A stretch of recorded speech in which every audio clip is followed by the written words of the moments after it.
Embark on the JoJo journey, where laughter meets life, adventure unfolds, and the essence of who you are comes alive. I'm Javon Baker, and today you're watching JoJo Talk. I'm super excited because I have the honor of interviewing Mr. Courtney Duncan. Courtney was born in Daphne, Alabama, and he grew up in a strong Christian family, excelling academically and athletically. He focused on baseball in high school, earning an academic scholarship to Grambling State University, okay, HBCU in the house, where he played baseball while studying civil engineering and mathematics. Despite losing his mother in college, Courtney maintained academic and athletic excellency, where he achieved academic All-American and All-SWAC honors. Drafted by the Chicago Cubs in 1996, Courtney made his MLB debut on April 2nd, 2001. Courtney officially retired from professional baseball in 2006. Yet his love for the game and his entrepreneurial spirit led him to establish Play Ball Sports Academy in 2005, a venture that has flourished under his leadership and guidance. Now that we got all the official introductions out the way, I want you all to sit back and meet Courtney Duncan, the coach, the man, the athlete, and the entrepreneur.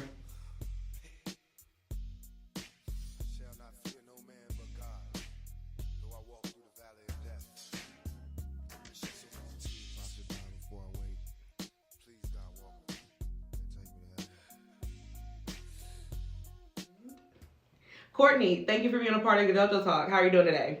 I'm doing well. Thanks for having me. How are you? I'm doing pretty great. I'm really excited that you are being a part of the show. And today I want everyone to get to know who you are. We're going to talk about 3 different parts of your life, who you are as a person, your athleticism, and the entrepreneur side of you. You cool with that? I'm cool. Let's do it. So first I want to know, what do you prefer to be called? I know you are a coach. So is it Coach Courtney, Coach Duncan, just Coach? What can we call you?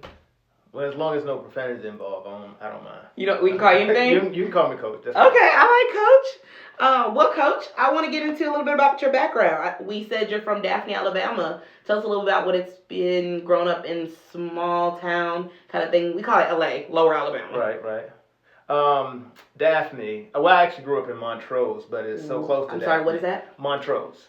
And it's Montrose, Alabama, which is between Daphne and Fairhope. So I don't want to put a map right there. Right. I don't want to discredit Montrose. That's where I grew up. But Daphne High School is where I attended high school and middle school, for that matter. But Daphne is a close knit community, and when I go home, I still remember, there's so many vivid memories when I go home. So anybody that knows, everybody that knows Mobile knows Daphne, and Daphne has grown. It's grown so much now that if people were from Daphne and they left for like 10 years, they go back now. They wouldn't even recognize it. They wouldn't recognize it. Are you from a small family, big family?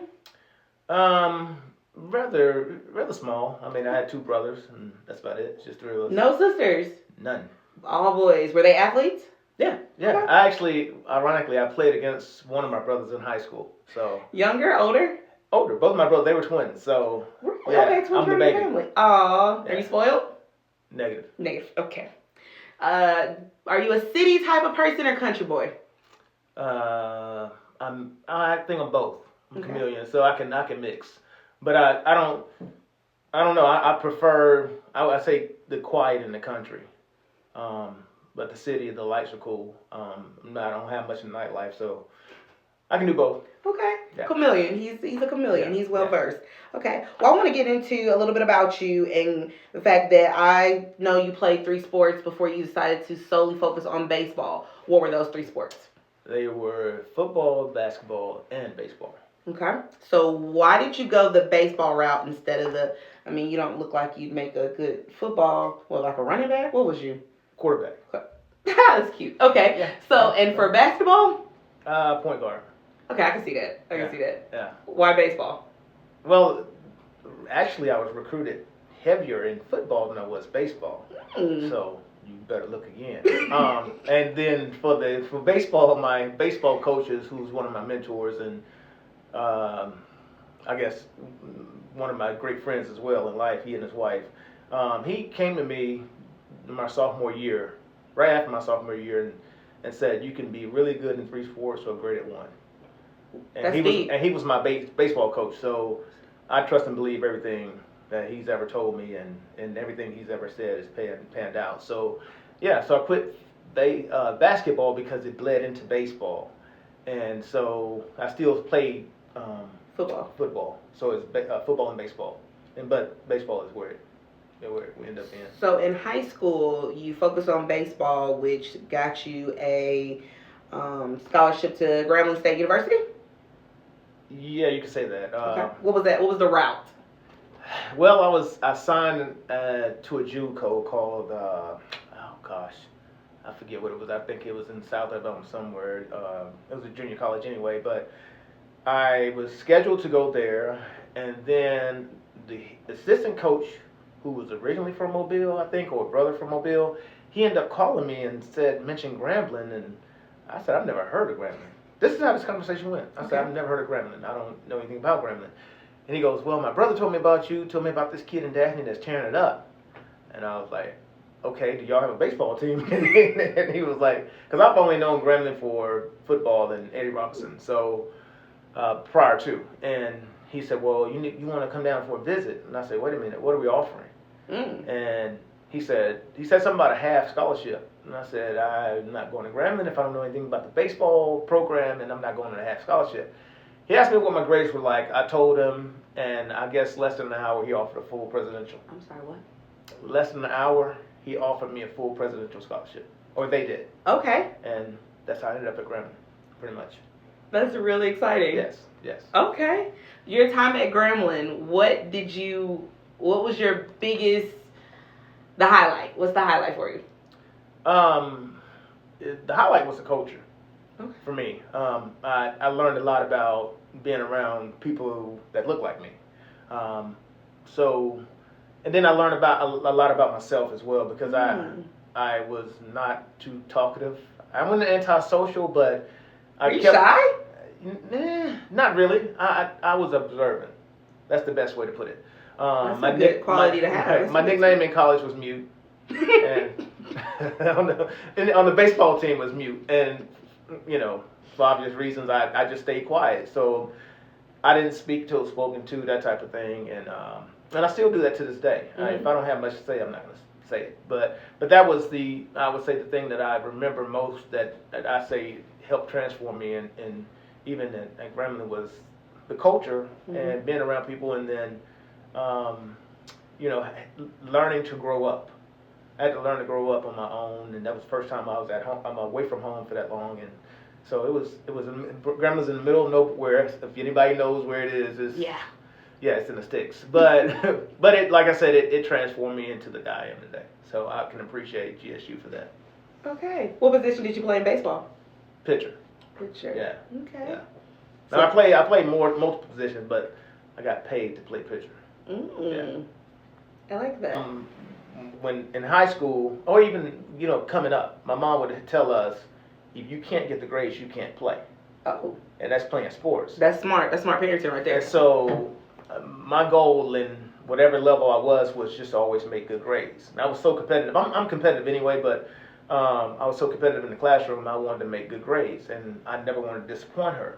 So when Gremlin came about, they're offering baseball scholarship, but it was only half, and then they offered academic, meaning I had to, in a full presidential, I had to maintain a 3.5 GPA. Whoa. While playing baseball. That's Correct. really challenging. But my mom, the only question I had from the coach was, what would my mom have to pay, or my parents have to pay? And I told him, I said, you need to tell me bottom line. And he said, 0. And I said, I don't mean hidden fees. He goes, no, 0. When I found that out, that's really what convinced me to go to Grambling and go on an academic scholarship. So my mom would tell me nothing was promised. You're really good at baseball, but you need to focus on your grades and your studies. And it's ironic because that's what I did, but I was really good at baseball. So my focus in baseball became, I say it became more intense as well, while trying to focus on studying. And then when she passed in during my sophomore year. I was going to ask you, how did that affect you, considering I hear you talk a lot about your mom. She seems like she's a driving force behind you to that point. So what really pushed you to say, now I have to go even harder without her? Ironically, I didn't look at it as I have to go harder, because I was going hard while she was living. it was just that when she passed, it was like, well, I gotta keep going. That's the biggest thing. I'm not gonna say it pushed me to go harder. It just made me more of the person that I am. Okay. And but losing her it was tough losing her during my sophomore year of college, then having to go back and still having to keep the grades up, still having to play ball, and then getting drafted the next year and she not being a part of it, that type of thing. So it's it is. I use it as motivation, but at the same time, I know who she raised. Period. And that's her legacy. So. I love that. What's your mother's name? Patricia. Patricia. Yeah, Patricia and Duncan. Beautiful name for a beautiful lady. I agree. Well, Courtney, I want to get into who you are as a professional baseball player. You ready? I'm ready. Let's do it. Let's rock. Thank you for tuning in to another episode of JoJo Talk. I hope you enjoyed it, and I'd love to see you back for the next one. Want to make sure that you never miss an episode of JoJo Talk? Just click the subscribe button at the bottom. And hey, feel free to like or even hate. All feedback is welcome. Just be respectful. Drop a comment on my Facebook, Instagram, or TikTok, or right here below on my YouTube channel if you want to be a part of JoJo Talk or just to find out more about me and what my platform is.